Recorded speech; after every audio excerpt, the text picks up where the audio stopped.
মিয়া বুলি তেওঁলোকক গালি দিওঁ, তেওঁলোকক উজনি অসমৰ পৰা বহিষ্কাৰ কৰিব, তেওঁলোক নহলেতো নচলেই।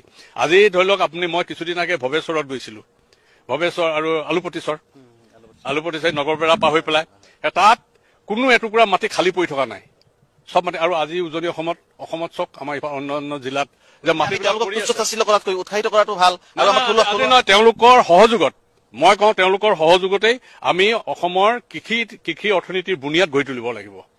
কাৰণ তেওঁলোকে পৰিশ্ৰম কৰে, গতিকে সেই পৰিশ্ৰমটোক আমি ব্যৱহাৰ কৰো, সেই পৰিশ্ৰমটোক আমি ব্যৱহাৰ কৰি, কাৰণ আমাৰ মানুহে কাম নকৰে, গতিকে সেই পৰিশ্ৰমটোক আমি ব্যৱহাৰ কৰো, ব্যৱহাৰ কৰি পেলাই আমি কৃষি অৰ্থনীতিৰ বুনিয়াদটো গঢ়ি তুলিব লাগে। তেওঁলোকক খেদি দিলে সমস্যাটো কলৈ যাব? তেওঁলোক ঘৰত বহি থাকিব? সম্ভৱ খেলি ফুটাটো সম্ভৱ নহয়। 71 চনটো আমি মানিয়ে ললো, 71 চনৰ পূৰ্বে যিখিনি আহিছে সেইখিনিক আৰু উজনি অসমৰ কাম কৰিব নিদিওঁ বুলি ক'লে নহব নহয়।